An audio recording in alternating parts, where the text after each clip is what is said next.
So,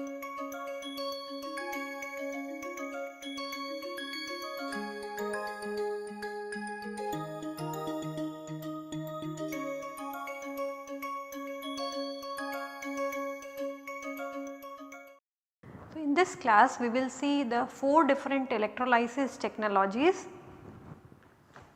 So, the first one is alkaline water electrolysis.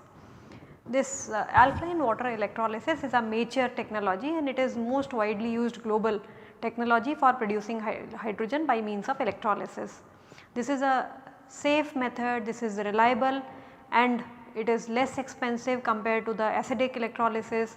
It involves lower cost materials components as compared to the PEM electrolysis.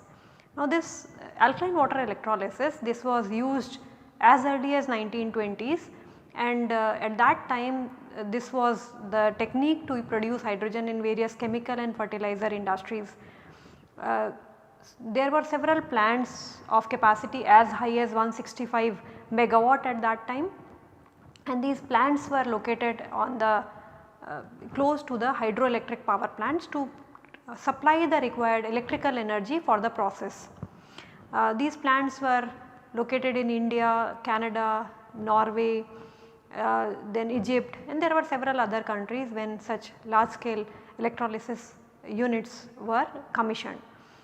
But these all got like the interest went away and these were decommissioned in 1970s when the more efficient, more cost effective method steam methane reforming that came into picture. So, the first method of electrolysis or the first technology for water electrolysis that we will study is the alkaline water electrolyzer.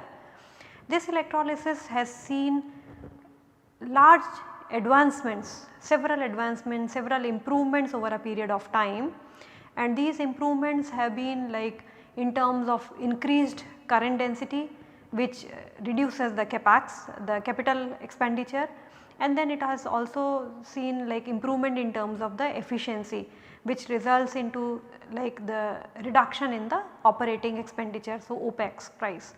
There have been improvement in terms of the materials, the diaphragm material, the electrocatalyst which have been used, the cell configuration which has been used.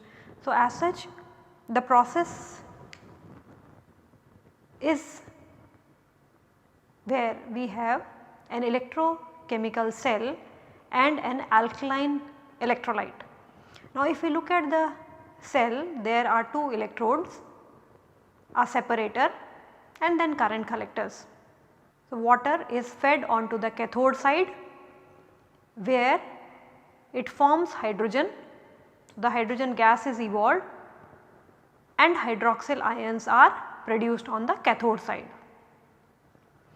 Now, these hydroxyl ions which are produced onto the cathode side, they migrate through the separator or diaphragm and then they reach onto the anode side. Now, at the anode side these hydroxyl ions recombine to produce oxygen, water and 2 electrons are liberated. So, this oxygen is evolved in the process, the 2 electrons which are liberated pass through the external circuit making the electrical circuit complete and this is how the alkaline water electrolysis reaction takes place. Now, the electrolyte used in the electrolysis is 25 to 30% of aqueous solution of potassium hydroxide and the purity of hydrogen which we can achieve in the process is 99.5% to 99.9%. The oxygen purity which we can achieve is 99% to 99.8%. In the alkaline water electrolysis, since the medium, the electrolyte which is used, it is less corrosive than the acidic electrolysis, therefore we can use non-noble metals. So, the anode is typically nickel or nickel based material with catalyst, electrocatalyst. This could be 2 or 3 non-noble metals, it could be cobalt, manganese, nickel, molybdenum, iron or even noble metals can also be used like platinum, palladium, iridium oxide, ruthenium oxide. The cathode side is having nickel or nickel based catalyst, and the separator or the diaphragm, this is generally zircon, ZrO2 based, zircon pearl UTP 500. It can also be polymer or ceramic based as well. Now in this process, since the electrochemical reactions are taking place at the interface, as such the interfacial area between the electrode and electrolyte needs to be maximized, and this can be maximized by having a increased surface area, and as such porous electrodes with different perforations, with several perforations are being used in the electrolysis process. A convective circulation is established in the process, and this arises because of the temperature gradient and the liquid which is conveyed with the evolution of the gases. So as the gases are evolved because of the convection in the liquid, this is a liquid electrolyte that is used in the process. So this results into many benefits, this convective circulation. However, this is natural circulation, it is dominant at the lower current density. This advantage of this convective circulation is that it not only homogenizes the electroactive species, the reactants, the products being formed are evolved out. So the gases, it helps in evaluation of the gases, it helps in better heat transfer in the process. Now if we look at the alkaline water electrolysis, this is, as I mentioned, that it is a mature technology, it is quite reliable and safe, it is having a high life. So the recently reported one, it is like it can be of 30 years as well. Since in the electrolyte used is less corrosive than the acidic electrolyte, we can use less expensive catalyst in the process of alkaline water electrolysis as compared to the polymer electrolyte membrane electrolysis. Since it is a liquid electrolyte, it could be exchangeable, as such the durability of the electrolyte of the process of the cell is higher. But since in the process hydroxyl ions are transported across the separator, the process has a slower response towards the power fluctuations. This is because the ion transport occurs in a liquid electrolyte, and these ions they show a little inertia, and as such as the power fluctuates, the response change in the electrochemical reaction is comparatively slower, and the current densities and pressure, these are here limited due to the intermixing of gases. So there is a porous diaphragm in the process, as such it cannot operate at a higher current densities or a higher pressure, because at those conditions there will be an intermixing of the gas resulting into the crossover of the gaseous products. Now the second electrolysis technology is the polymer electrolyte membrane or proton exchange membrane or solid polymer electrolysis process. This technique for water electrolysis, this was first commissioned by General Electric in 1960s, although the membrane based technology were used earlier in 1950s as well, but for first electrolysis process was demonstrated by General Electric. Now the process is, we have a membrane which is polymeric membrane, and it allows selectively ions to flow through it. On the anode side, the reaction is that it produces half O2 plus 2H plus 2 electron. So the oxygen gas is evolved on the anode side. There are hydrated protons, ions which are produced on the anode side, and 2 electrons, these are liberated. So the electrons follow the external circuit, and ions they permeate through, they migrate through the membrane. When they reach onto the cathode side, the proton they undergo a reduction and produce hydrogen. So on the cathode side, hydrogen gas is evolved. The overall reaction that takes place is water splitting into hydrogen and oxygen, the component gases. In a typical polymer electrolyte membrane, The most commonly used membrane is Nephron, which is a perfluorosulfonic acid membrane. The other options are Fumapam, Flemion, Aciplex, but the most commonly used one is the Nephron membrane. And this particular membrane has several advantages. These advantages are, it has a high strength, it has high efficiency, it results into high oxidative stability, it is thermally stable, good durability, it has a higher proton conductivity. Now on to both the sides of the membrane there are electrocatalysts present for the hydrogen evaluation reaction and the oxygen evaluation reaction. So, the electrocatalysts which are used for hydrogen evaluation reaction or hydrogen oxidation reaction onto the cathode side, these are platinum nanoparticles or platinum which is dispersed on large surface area carbon. Example like the carbon is Vulcan Xe72R. On the other side, the anode side, for the oxygen evaluation reaction or the oxygen reduction reaction, the electrocatalyst is ADM based. So, the ADM based oxides are dispersed onto a corrosion proof support, which is generally titanium mesh or foam. Since the medium of the electrolysis is acidic in nature, as such there is a demand in terms of materials. The materials which are used are either titanium based or noble metals. So, this method of electrolysis is more expensive compared to the alkaline water electrolysis. This anode, cathode and membrane, they are integrated together to form a unit which is known as membrane electrode assembly.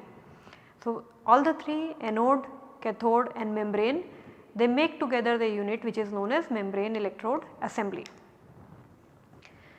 Now, the major components of the PEM electrolysis, polymer electrolyte membrane electrolysis, are this membrane electrode assembly, which is the ionomer solution, membrane and the two electrodes, the current collectors which is the GDL, gas diffusion layer, and the separator plates or the bipolar plates.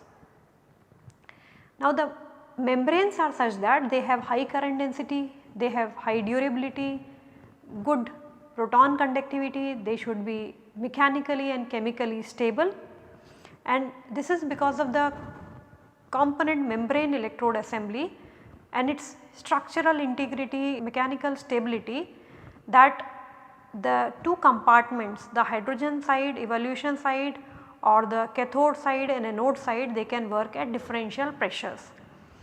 So, the hydrogen is evolved at a higher pressure, this could be 70 bar or 80 bar, as against the oxygen evolution side or the anode side where the oxygen is at the ambient pressure. So, a high differential pressure could be achieved. At the same time, because of the mechanical integrity, the chemical stability, crossover is less, intermixing of the product gases is much less in case of PEM electrolysis. The another component is current collector or the gas diffusion layer. This gas diffusion layer need to be corrosion resistant, it should have good electrical conductivity, and this is because of the acidic media also, it is having a good electrical conductivity. It should provide high mechanical strength to the membrane. There are separator plates or the bipolar plates, and these bipolar plates provide path for pumping water as well as the gases to come out from the electrolytic cell. It should have a high strength, high thermal conductivity, low resistivity and low levels of corrosion. So, these are the requirement or expectations from the bipolar plate. Now, in PEM electrolysis, although there are several advantages, but there are several challenges also. Since the electrolyte involved is acidic and the electrolysis is carried out in an acidic media, there is a harsh environment that the materials have to face. So, the materials requirement is they should be able to withstand these harsh oxidative environment, acidic environment, and as such more expensive materials are required for the electrolysis to be carried out. As against that, there are certain advantages also of the process. It has a low gas permeability, so less of crossover, it has a high proton conductivity, we can get high pressure hydrogen from it. So, it can enable high pressure operations because of the stability of the MEA, there it can operate at a differential pressure, and as such this type of electrolyzer can be used on a at places where they can give hydrogen at a higher pressure, and the additional compression unit for compressing can be avoided at places like it can be used at a refueling station, it can be used for at places where high purity hydrogen is required but at a higher pressure as well. These units are more compact, they can provide high current density, PEM has a high efficiency, at the same time it has a faster response.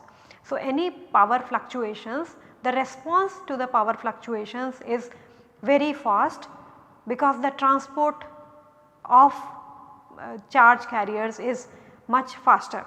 It has a smaller footprint requirement, it has a low temperature operation, the hydrogen produced is ultra pure in this case, 99.999% purity of hydrogen we can get. At the same time we are getting oxygen as a byproduct which can be used for various medicinal applications. There is a low crossover which is observed and it can operate under variable power requirement. So, as if there is a power fluctuations, then the response to the proton transport is much faster. The proton transport we know that it is 3 times faster than the hydroxyl ion transport, as such it can operate under variable power, and as such this has the favorable characteristic to be integrated with the renewables, where the renewables intermittency can be matched along with using with the PEM electrolysis unit. The third technology for electrolysis is solid oxide electrolysis. This is an advanced electrolysis technique which is stream electrolysis, wherein the reaction takes place, the electrochemical reaction takes place at a higher temperature. So, it could be 700 to 1000 degrees centigrade and the water is in its vapor form. So, steam electrolysis, and the energy which is required to produce steam or to take water from the liquid state to vapor state can be supplied by means of either a waste heat or by means of nuclear or by means of a solar thermal plant.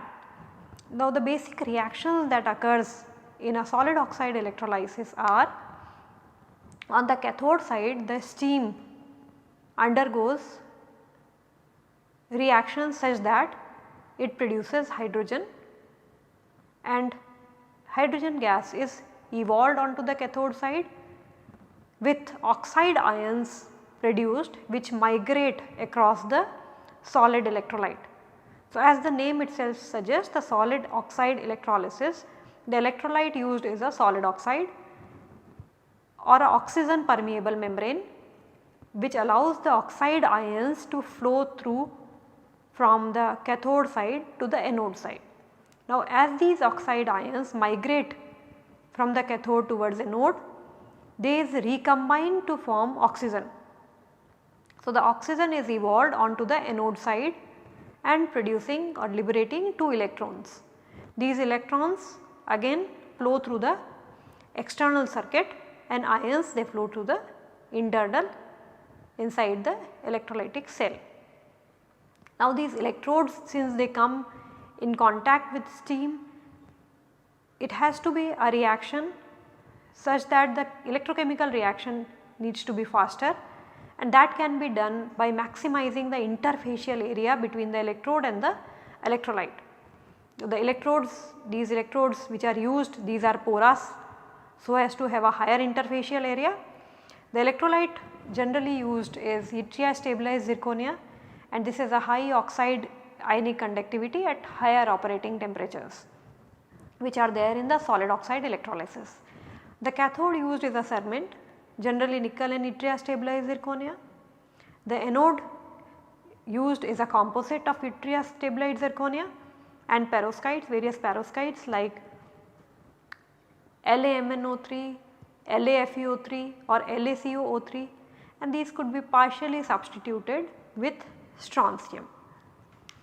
So, the solid oxide electrolysis, this is a high temperature electrolysis or a steam electrolysis which takes place at a higher temperature.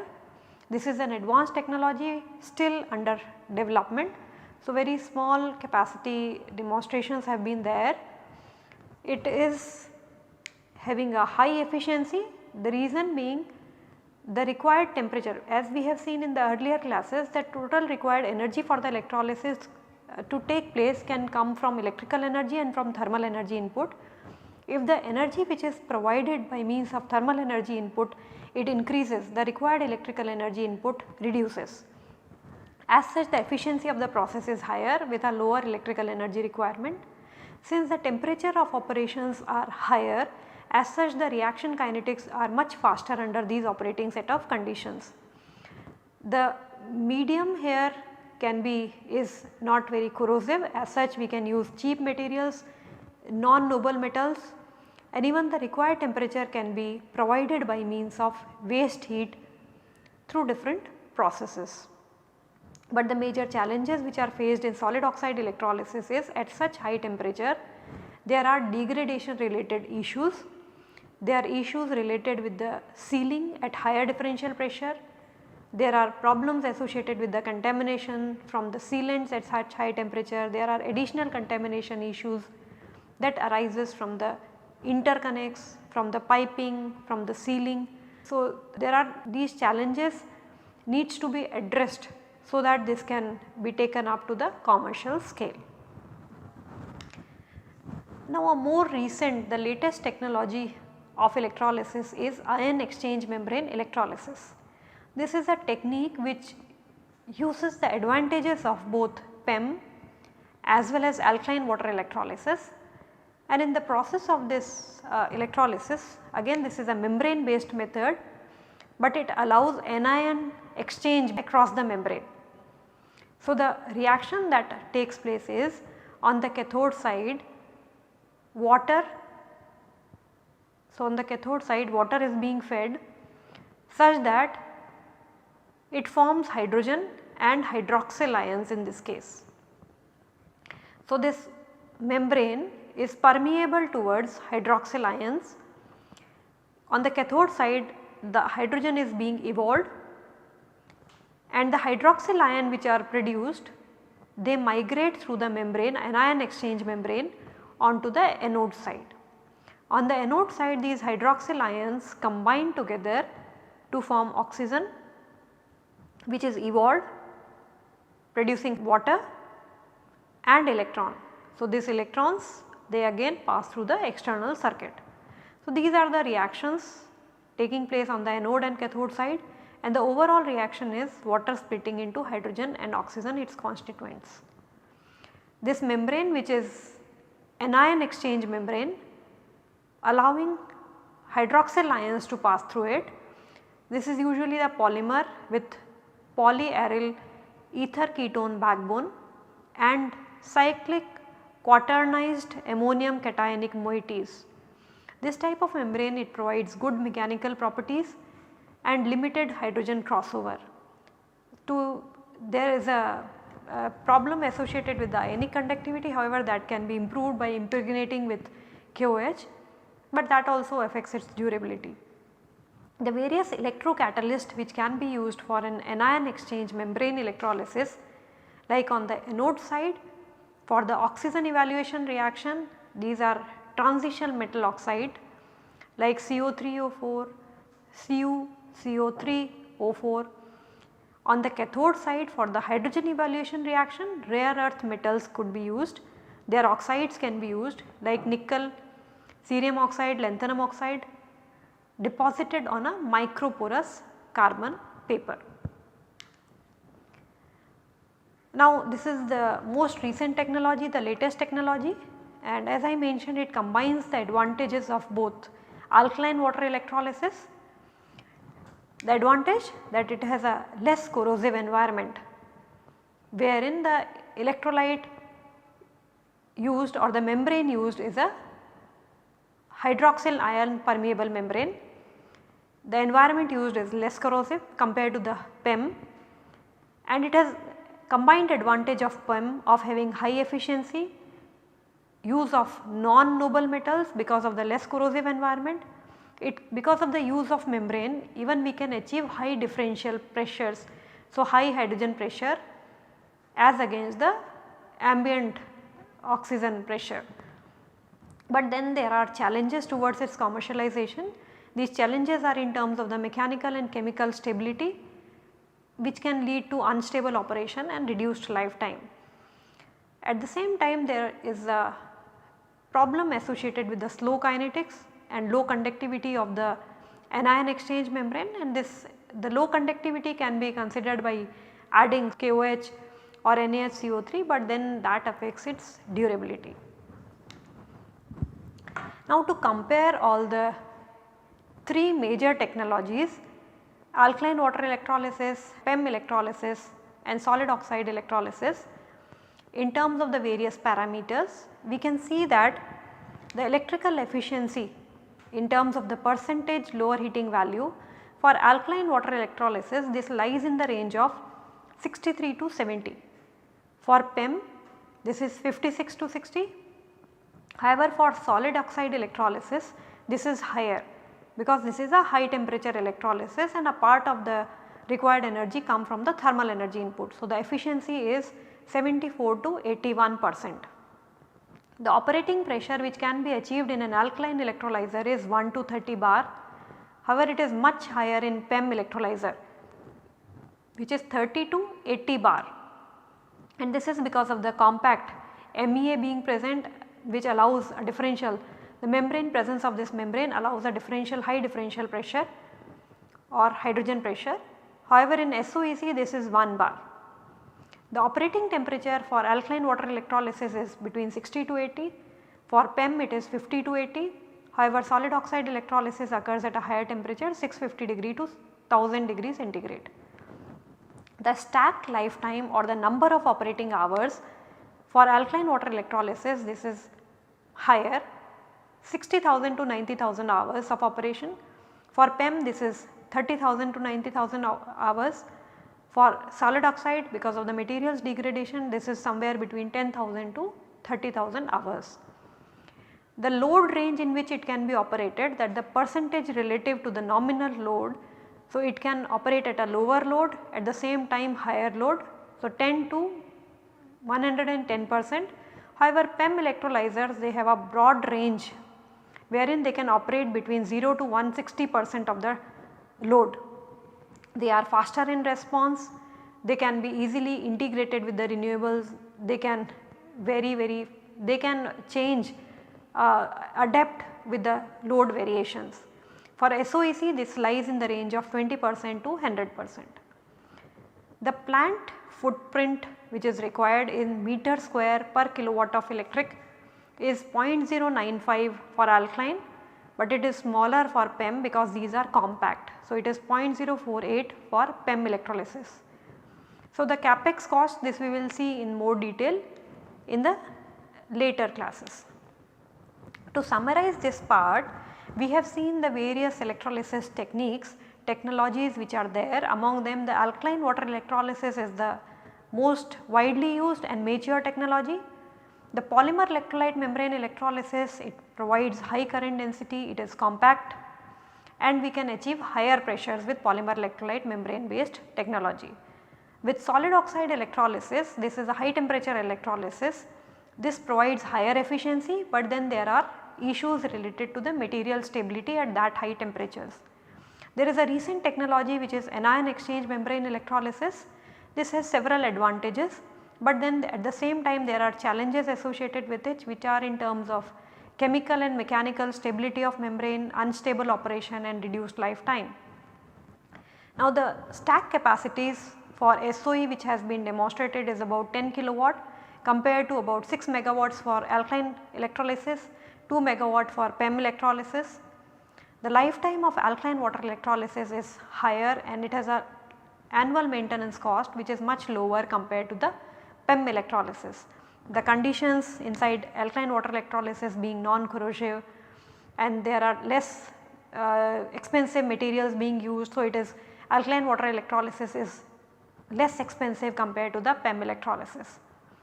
The PEM electrolysis, however, these systems are preferred when the requirement is that of a dynamic operation. So, they change or they adapt to the load variation very fast. So, where there is a dynamic operation required, we can use PEM electrolysis systems where there is a short startup time. At that point it can provide a broad load flexibility. So, there the PEM electrolysis setups will be more suitable. Thank you.